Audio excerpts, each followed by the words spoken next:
faites bien de choisir la RT Tropicana, la radio-télévision environnement et conservation de la nature à travers votre émission équistique où nous vous parlons aujourd'hui une question de droit sur l'environnement. Nous allons échanger avec vous sur cette question parce que vous savez déjà bien votre émission qui parle de l'écologie urbaine et les personnes qui habitent dans cet environnement bénéficient des devoirs, ont des devoirs et bénéficient aussi des droits. Alors, aujourd'hui, c'est la question de droit. Nous allons analyser cette question et pour parler de cette question, nous recevons Maître Guillaume Tangama qui est un avocat au barreau de Matete et qui va nous expliquer les différentes lois de la République démocratique du Congo et ce que nous disent ces lois par rapport à l'environnement. Maître Guillaume, bonjour.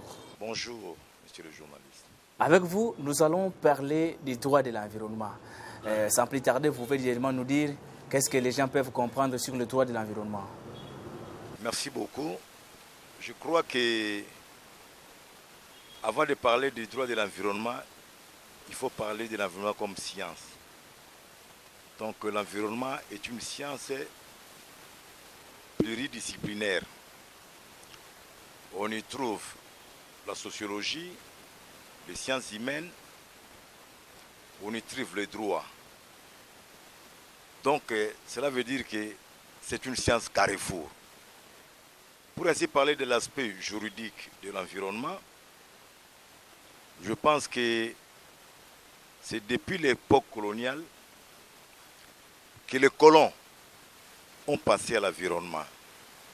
Ils ont jeté les bases de l'environnement. Et pour revenir même à la Bible, le premier environnementaliste, c'est Dieu, le Créateur. Quand vous lisez le livre de la Genèse, chapitre 1, vous allez trouver le merveille de Dieu le Créateur. Il a créé tout ce qui est lié à l'environnement, jusqu'au point d'achèvement, la création de l'homme. Nous pensons que,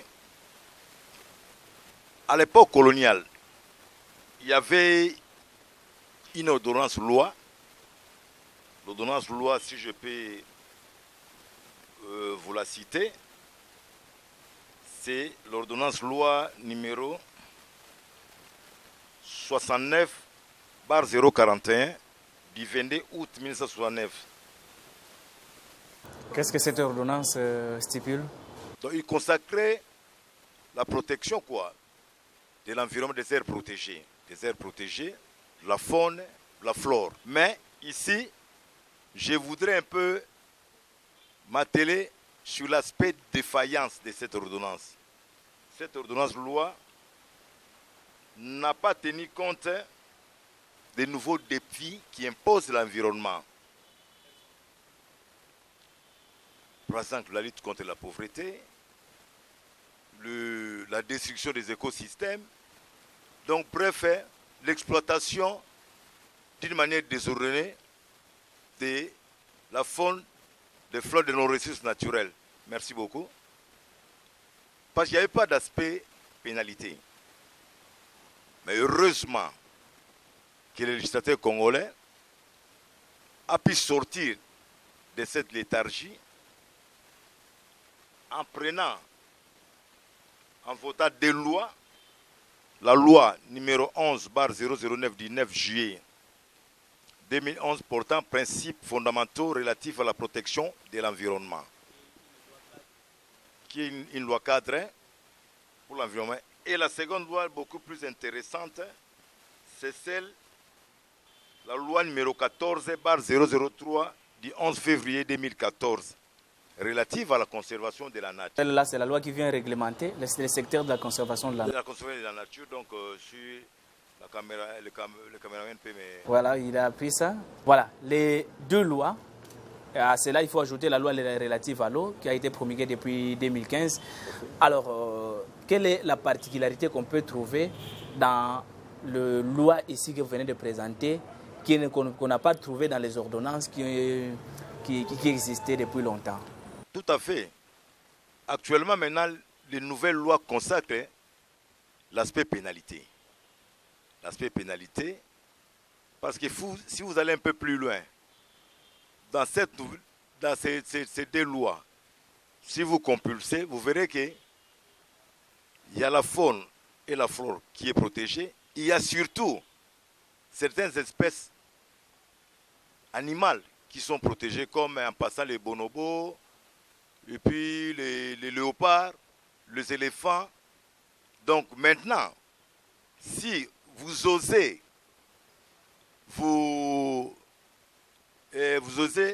c'est-à-dire que par rapport à la nouvelle loi, il y a maintenant des pénalités d'articles qui consacrent des châtiments. Sur, par exemple, pour survoler, on vous surprend, par exemple, avec les bonobos, qui est une espèce protégée, vous devez faire la prison. Donc il y a vraiment de fortes peines que vous devrez écoper. Alors, maître, là, nous allons dire que l'État congolais se réveille par rapport au secteur de l'environnement. Bon. Oui, je le dis parce que mieux vaut tard que jamais. Je crois qu'il y a eu beaucoup de comment dirais-je, les gens ne prenaient pas en considération l'environnement. Donc chacun à son niveau pouvait détruire les écosystèmes, détruire la forêt. Et d'ailleurs, c'est ce que nous vivons actuellement avec les phénomènes de réchauffement climatique. Nous sommes quand même parmi les poumons au niveau de la RDC. Mais quand vous voyez ce qui se passe, les gens détruisent la forêt, il n'y a même pas un développement durable. Donc il fallait maintenant que les législateurs congolais, après que beaucoup de parties des zones G aient hurlé par rapport à cette situation très catastrophique, les législateurs congolais ont pris quand même conscience de pouvoir prendre des mesures dans le cadre des stratégies de développement durable. Et il y a maintenant eu des lois, donc il faudrait maintenant qu'on puisse faire un effort pour sensibiliser, vulgariser ces lois. Parce que les communs des mortels ne connaissent pas encore ces lois. Quand nous allons évoluer en chutant, nous allons parler même d'un procès qui, à mon avis, c'est une première en matière des droits de l'environnement. Oui, maître, nous arriverons dans ces points-là. Mais curieusement, en République démocratique du Congo, le droit qui est plus connu, c'est le droit des civils, droit des personnes, droit civil des personnes, le droit économique. Mais c'est rare qu'on parle de droit de l'environnement. Et il y a moins de spécialistes aussi sur la question environnementale. Est-ce que le procès ayant trait à l'environnement peuvent être facilement comprises par vous qui êtes des juristes à la matière? À cette question, je crois que les comportements de nos citoyens est plus dicté par le fait que l'État congolais n'arrive pas à prendre les choses à bras le corps. Si l'État congolais, nos autorités, pouvaient comprendre heureusement que l'environnement, c'est le droit du troisième millénaire. C'est ce que nous appelons. C'est le droit du troisième millénaire. Le droit du troisième millénaire. Le troisième millénaire, c'est un nouveau droit. C'est un nouveau droit qui cadre avec les réalités du pays et du monde. Partout, on parle tu vois, dernièrement en France, on parle de canicules. Ce sont des situations extrêmement dangereuses. Donc l'État congolais, en ce qui nous concerne, devait quand même prendre des mesures idoines pour chercher à coopérer, si pas moyen, avec certains partenaires, pour vulgariser cette nouvelle loi. Parce qu'aujourd'hui, vous allez dire à quelqu'un, un forestier, un riverain, vous dites que non, voilà, je fais la prison parce qu'on m'a attrapé avec un bonobo. Il va vous dire, mais par exemple à l'Équateur ou dans les Bandundu, les gens ne savent pas qu'aujourd'hui détenir ce genre d'espèces constitue bel et bien des infractions. Oui, maître. Mais comme il y a les droits de l'environnement constituent un droit du troisième millénaire, qu'est-ce qu'il faut? Il faut ramener les juristes de tout le temps à une formation ou à un recyclage ou comment pour faire comprendre la matière environnementale et évoluer très bien, qu'il y ait aussi de l'équilibre dans la justice. Vous avez lâché les mots, le recyclage, et les magistrats, et les avocats, et les fonctionnaires, parce que le droit de l'environnement, c'est l'affaire de nous tous. quand nous décidons l'environnement, nous vivons ce que nous vivons aujourd'hui. Nous sommes pendant la saison sèche. Mais vous ne remarquez pas vraiment qu'il y a eu tout un changement, une mutation. Dans l'ancienne saison sèche qu'on vivait, on constate qu'il y a eu une chaleur accablante plutôt.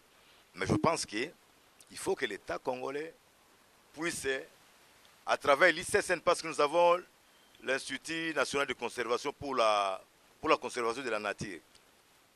Je lance un plaidoyer pour que l'ICSN puisse vraiment, si pas moyen, recruter un certain nombre des praticiens des droits pour s'imprégner de cette réalité qu'il y a des textes légaux que le législateur a déjà publiés, a déjà plutôt voté, c'est déjà promulgué et publié dans les journaux et promulgué par le chef de l'État.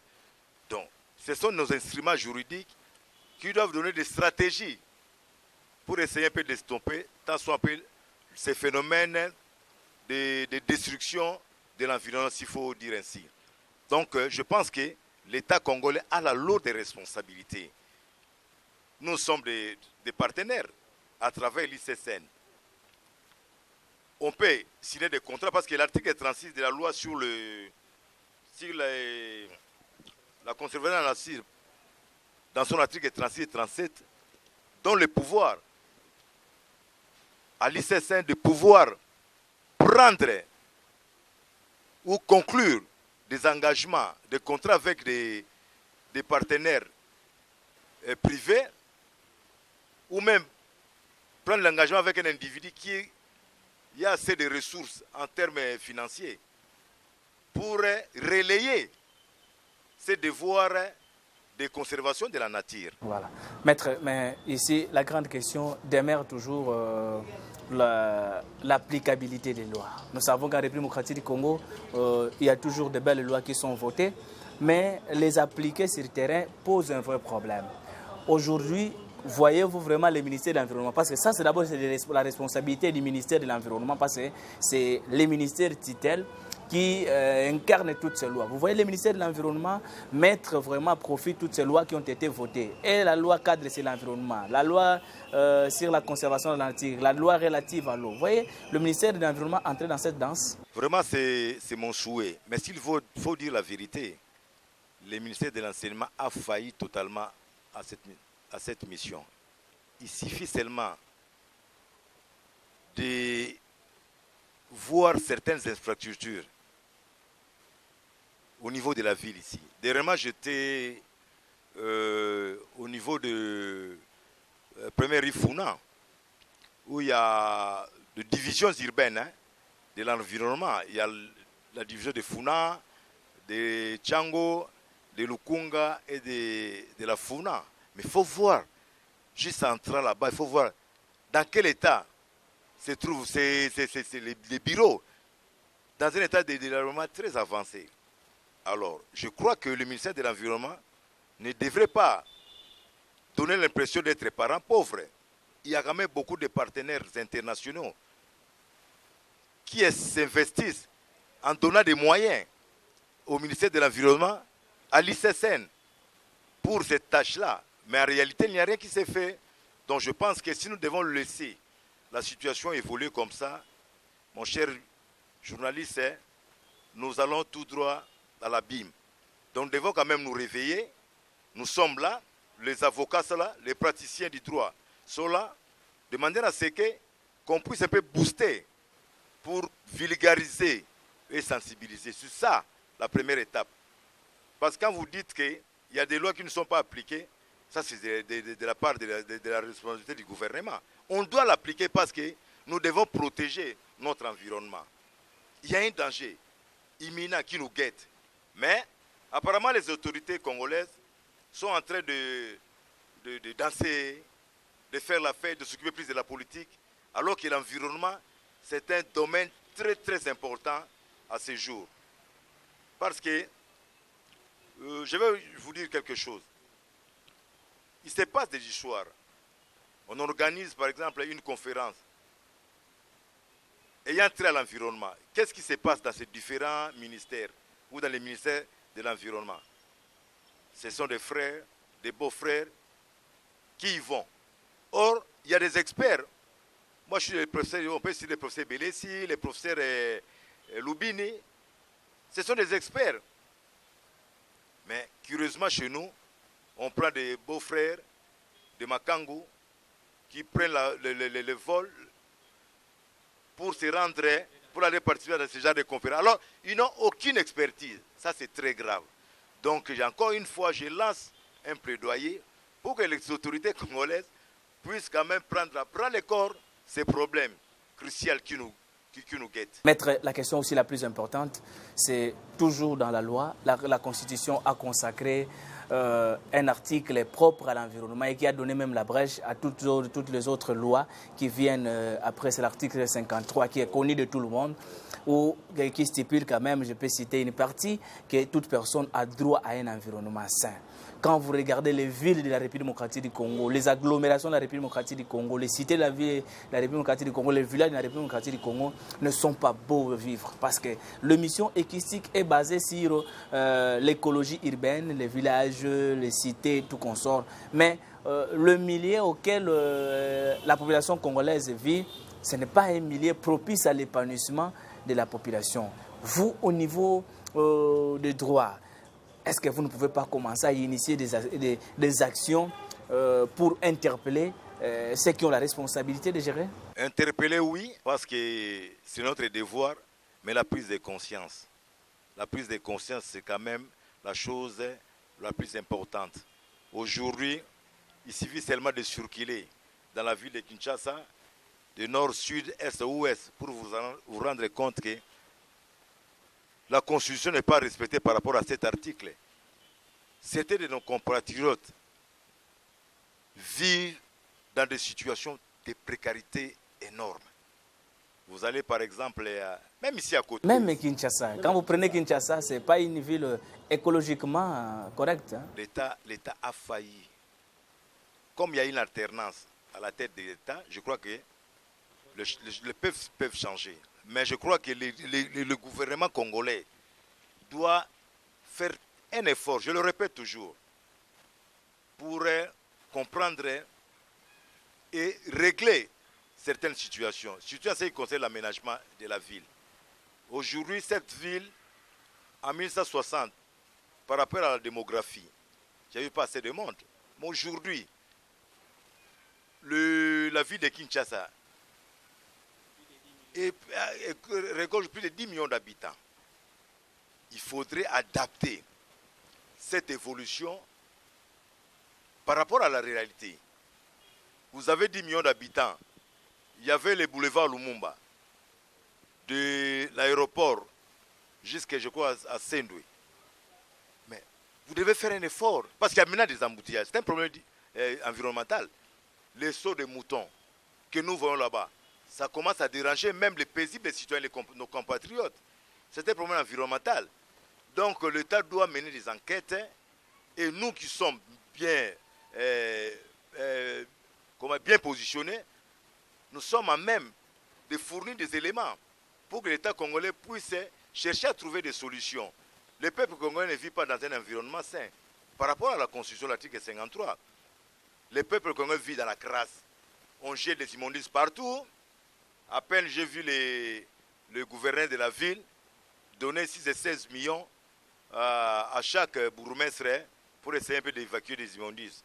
Je crois que c'est un geste à saluer, mais il faut encore renforcer. Maintenant, il faut vraiment renforcer, faire de mieux de manière à ce que les Congolais vivent dans des conditions humaines. Les Congolais ne vivent pas dans de bonnes conditions. Et quand vous allez parler des maladies, quelqu'un, il suffit seulement que... Parce qu'il faut pas... Quand vous voyez d'abord ça, il y a de la saleté, de la crasse. Donc la conséquence, nous avons le paludisme, hein, qui essaie un peu qui est en train de tuer sérieusement plus que le sida. Parce qu'il y a de la saleté partout. Quand vous voyez par exemple la rivière Kalamu, il faut curer. Mais vous voyez seulement les bouteilles remplies les bouteilles en plastique. Donc c'est un problème sérieux. Et ça se passe au vu aussi de nos autorités. Nous avons un pouvoir décentralisé. Il y a des bourgmestres qui sont des autorités des entités décentralisées. Est-ce qu'ils font vraiment le rapport à l'autorité compétente pour essayer un peu de mettre fin à ce genre de phénomènes? Et nous tous... Venons mettre par rapport à la loi. La loi a été votée au Parlement et dès que la loi a été votée, ça a été promulgué par le président de la République. Et le Parlement, après avoir voté la loi, dès que la loi est promulguée, n'a plus une responsabilité sur cette loi? Mon cher, l'environnement concerne nous tous.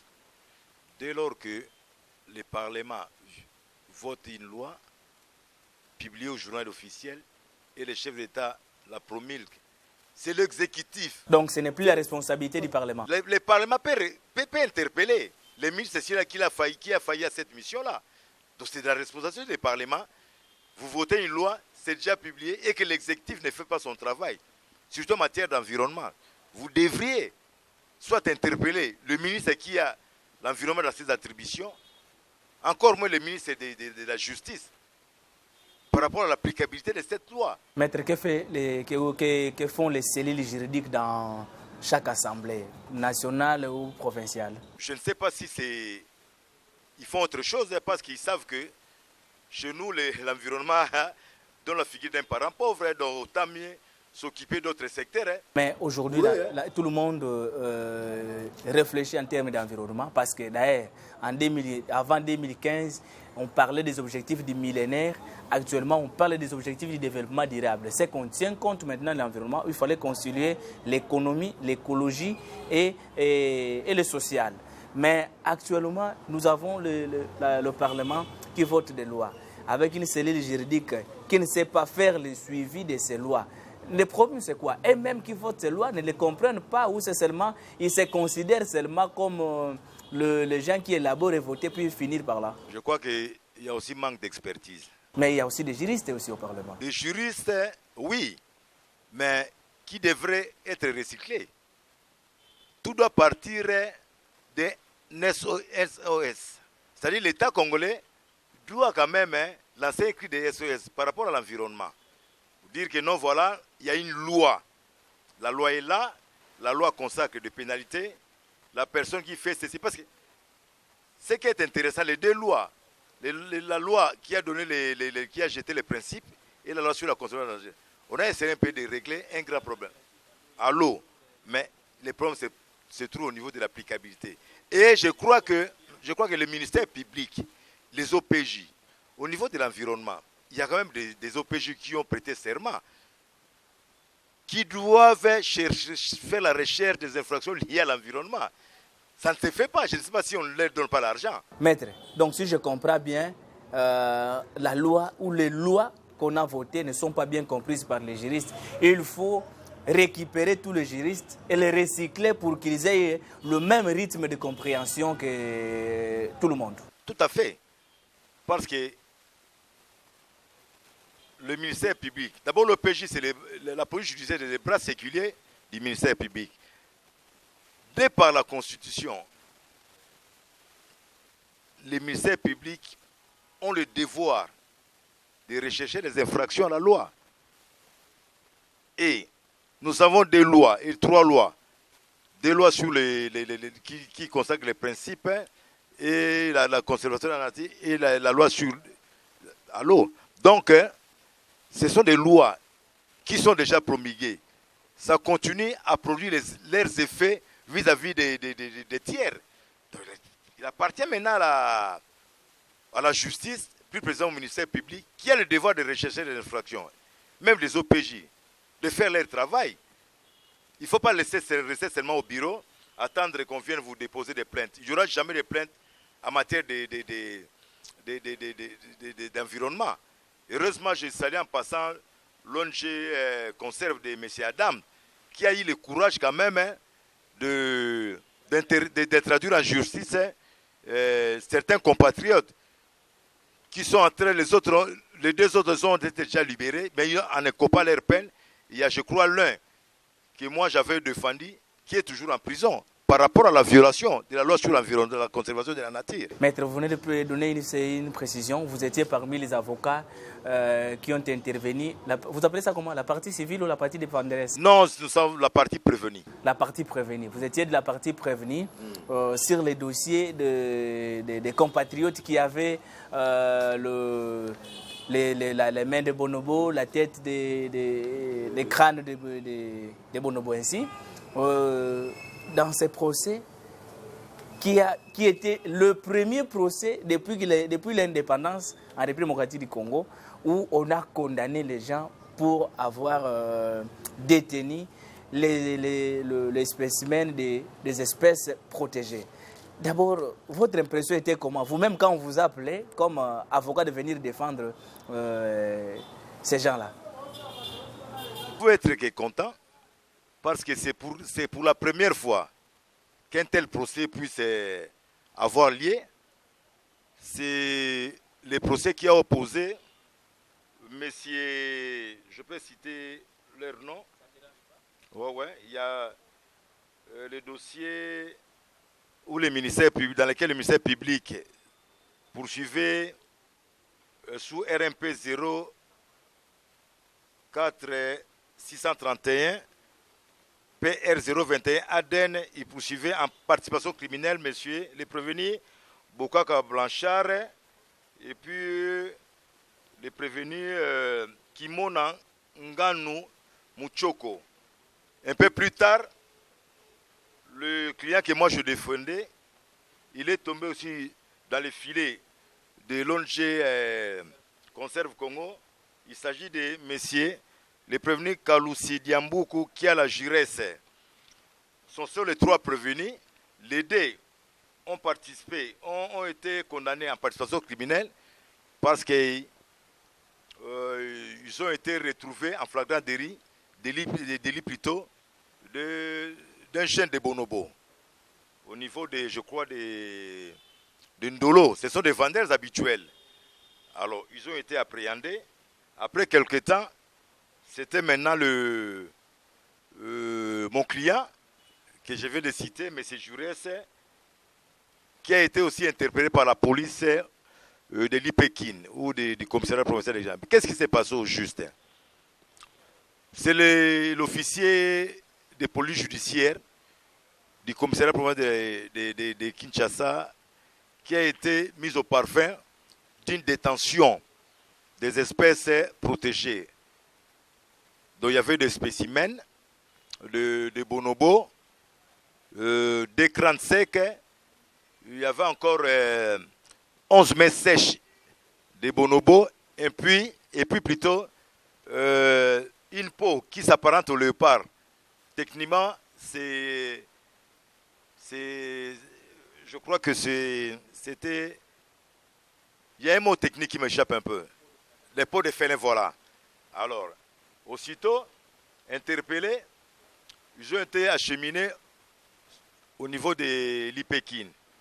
Là, l'officier de police judiciaire a fait son travail. Il les a verbalisés. Et ce qui est curieux, les trois autres sont passés aux avis. C'est comme ça qu'il avait déféré.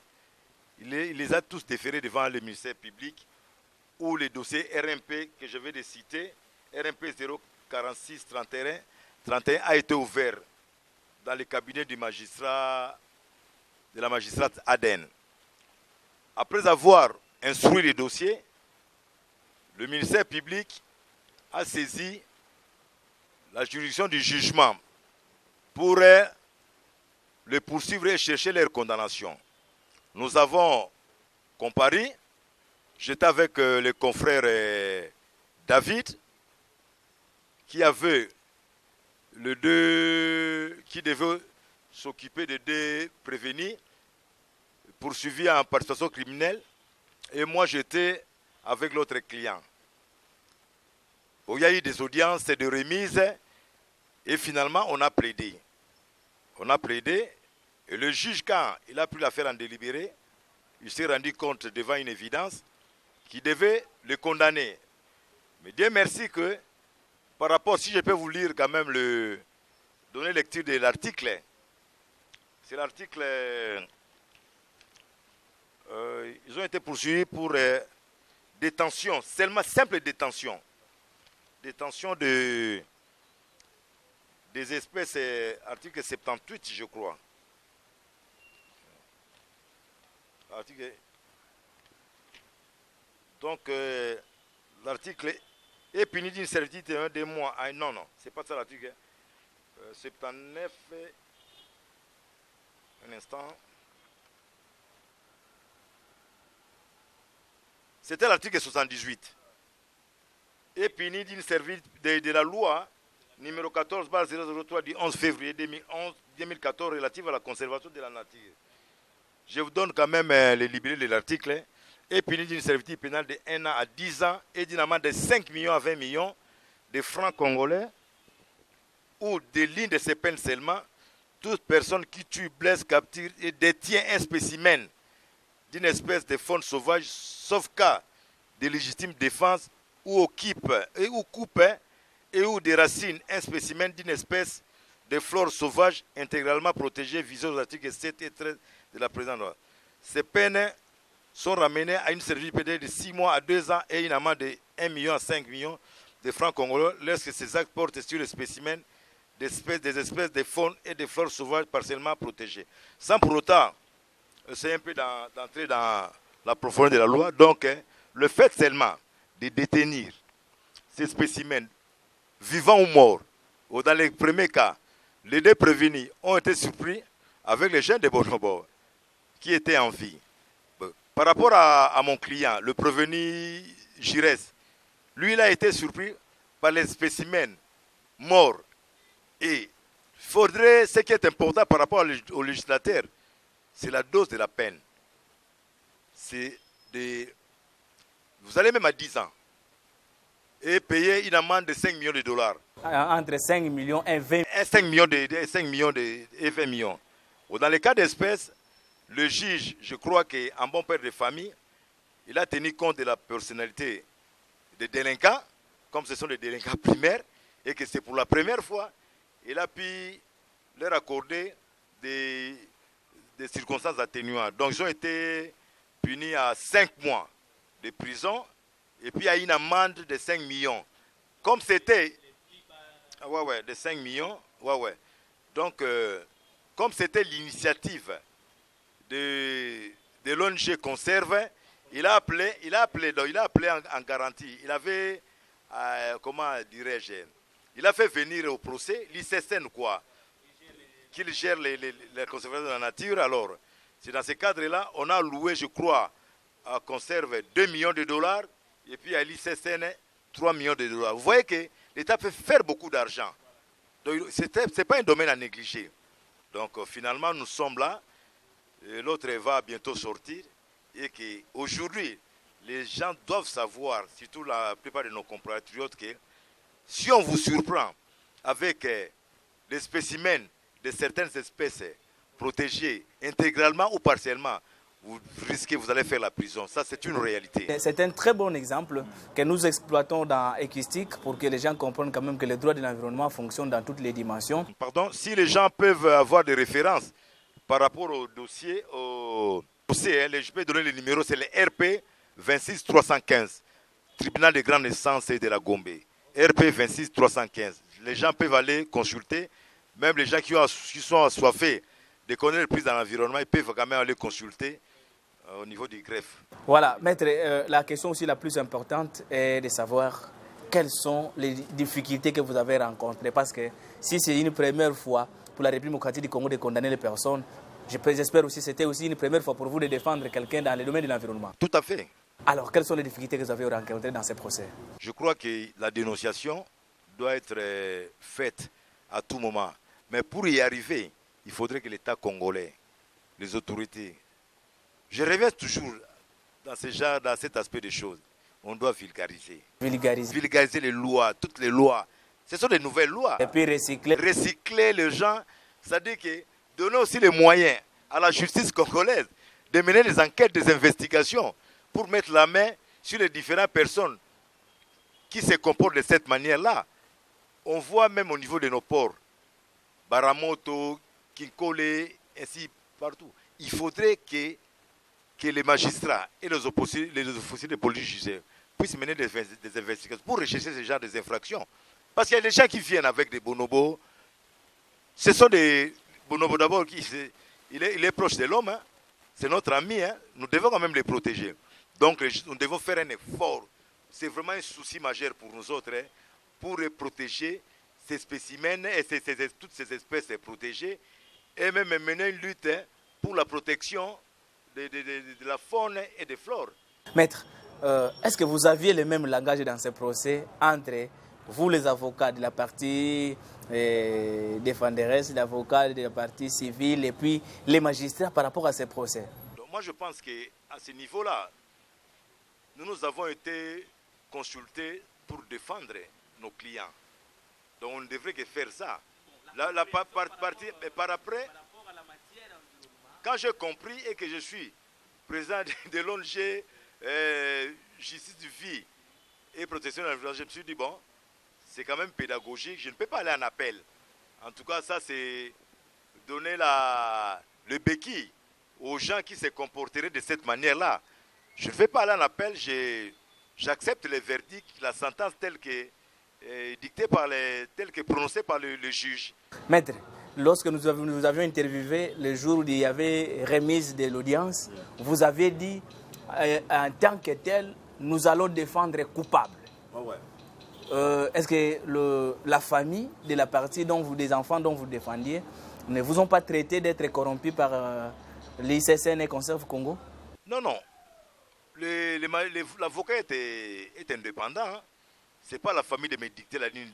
Parce que quand ils entendent déjà que non, nous allons défendre coupable, c'est-à-dire ils savent que bien qu'il va là, nos frères seront condamnés. Mais je leur ai dit qu'il faudrait qu'on soit patient. L'essentiel pour nous, le ministère public ne cherche pas à vous clouer, parce qu'il s'agit bien d'un procès pédagogique. Et heureusement que c'est arrivé. Ils ont été condamnés à des peines là un peu légères de 5 mois. Le 3, donc je pense qu'ils ne peuvent que... Ils avaient déjà passé plus de 5 mois, donc c'est comme ça qu'ils sont... Ils ont libéré, mais quand même c'est de la pédagogie. Moi personnellement, comme je suis détenteur d'une organisation non gouvernementale qui s'occupe de la protection de l'environnement, je ne peux pas aller en appel. Je ne peux pas aller non plus les conseiller. Donc nous devons accepter sportivement la sentence telle qu'il est arrivé. Ça, c'est très bien, maître. Mais est-ce que nous pouvons avoir des procès sur l'assainissement aussi? Parce qu'il y a aussi des lois qui condamnent. Par exemple, déverser les ordures dans des rivières, la loi cadre dont vous détenez interdit formellement. Et puis c'est une infraction. Est-ce qu'on ne peut pas avoir des procès comme ça? Nous devons le faire maintenant. Je crois qu'en passant, le DG de l'ICCN est en train de nous suivre. On va faire un effort. Si l'ICCN pourra nous donner quand même, pourra nous accompagner, s'il faut dire ainsi, dans la recherche de ce genre de comportement. Parce qu'il faut d'abord dénoncer. Mais l'ICCN dans les aires protégées, dans des villes comme ça, c'est le ministère de l'Environnement. Le ministère provincial. Même national, même provincial. Il n'y a pas de problème. Il n'y a pas de problème. Nous allons mener cette action de dénonciation en dénonciation. Vous me suivez aujourd'hui, je crois que je mets en garde tout le monde qui se comporterait de la même manière. Mon ONG a pour mission de rechercher ce genre d'infractions et de dénoncer, de saisir les ministères publics. Donc si on vous arrête aujourd'hui ou on vous interpelle, ne dites pas que non, voilà, nous devons quand même être sérieux par rapport à nous. Il y a des lois qui existent, qui protègent l'environnement. J'interpelle quand même le ministère de l'Environnement, les autorités, encore une fois, qu'on fasse un effort pour mener à bon port cette lutte. Parce que l'environnement concerne nous tous, ce n'est pas une affaire de quelqu'un. Maître, est-ce que nous pouvons dire aujourd'hui que si nos villes ne sont pas propres, ne sont pas belles, c'est parce qu'on n'applique pas la loi? On n'applique pas la loi, c'est ça la réalité. Alors maintenant, c'est comme ça qu'il faut qu'il y ait une génération de gens qui s'élèvent pour commencer à initier des procès. On doit le faire, c'est une nouvelle génération, je crois, avec comme je disais tantôt que le droit de l'environnement, c'est le droit des 3e millions. Nous sommes là pour régenter, c'est-à-dire que faire un effort de manière à ce que nous menions des actions dans le cadre dissuasif. 2 ou 3, 4 ou 5 actions, les gens vont comprendre que non, attention maintenant, Il y a des gens qui sont arrêtés, qui sont en prison parce qu'ils ont essayé seulement de jeter les ordures dans l'avenir.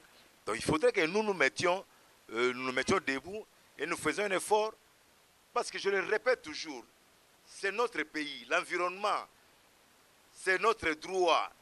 Nous devons vivre dans un environnement sain. L'article 53 de la Constitution le dit. C'est notre Bible à nous tous. Tous on a raté que non, voilà. Qu'est-ce qui va arriver? Non, nous devons prendre conscience. Faites très attention aux populations congolaises, dans l'ensemble, et en particulier la population quinoise.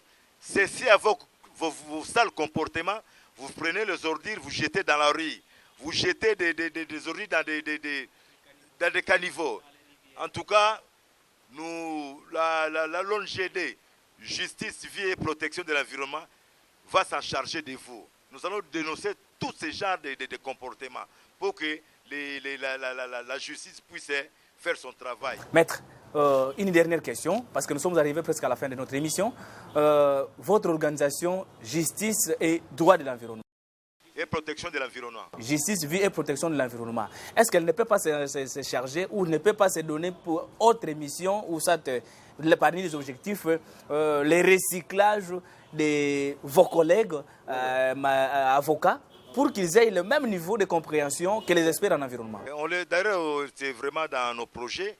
Et d'ailleurs, je voulais vous dire par rapport aux compatriotes qui ont été condamnés, nous passons les encadrer pour qu'ils puissent cesser avec ce genre de comportements, de détenir des espèces protégées. Nous devons les orienter vers un autre secteur. Et puis j'en appelle à la conscience de nos confrères. Venez, nous allons quand même faire un effort pour chercher à organiser des modules de recyclage de manière à ce que vous maîtrisiez d'une manière correcte le droit de l'environnement. Maître Guillaume Tangama, nous sommes arrivés à la fin. Un dernier mot par rapport à l'émission qui vous a réussi et par rapport au thème que nous venons de développer sur le droit de l'environnement. Je crois que je dois d'abord jeter des fleurs à votre chaîne, parce qu'il n'y a pas beaucoup de chaînes qui s'occupent de cette question environnementale. Donc continuez dans cette allure, parce que vous allez sauver beaucoup de vies. Je pense que je vous remercie davantage. Maître Guillaume, nous vous disons merci. Voilà, c'était l'émission équistique qui a eu le réel plaisir de développer la question des droits, parce que nous avons compris qu'autour de nous, ça ne va pas. Autour de nous, ça ne marche pas. Il fallait parler de cette profondeur de la loi pour chercher comment rendre vraiment nos villes équistiques. Et si vous avez aimé, dites merci à Joël Lebengo qui a réalisé cette émission avec Caleb, accompagné de Joe Bassaï. Pourquoi pas Rodrigue Bonda qui a toujours assuré le montage de cette émission. Quant à moi, je vous dis merci et au revoir. On se retrouve dans le prochain numéro. Au revoir.